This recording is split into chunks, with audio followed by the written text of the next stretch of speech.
Hey, it's Darren here from Automotive Group in Wrexham. Today we got this lovely Jaguar in with an engine misfire. And as you can see, we have some injector bypass from the injector seals. We've got a young Dan here.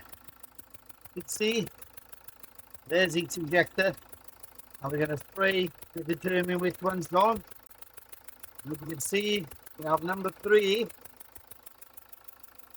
And we have number 1 blowing past the injector seal. So we're going to get these off now and get them changed, and hopefully all will be good.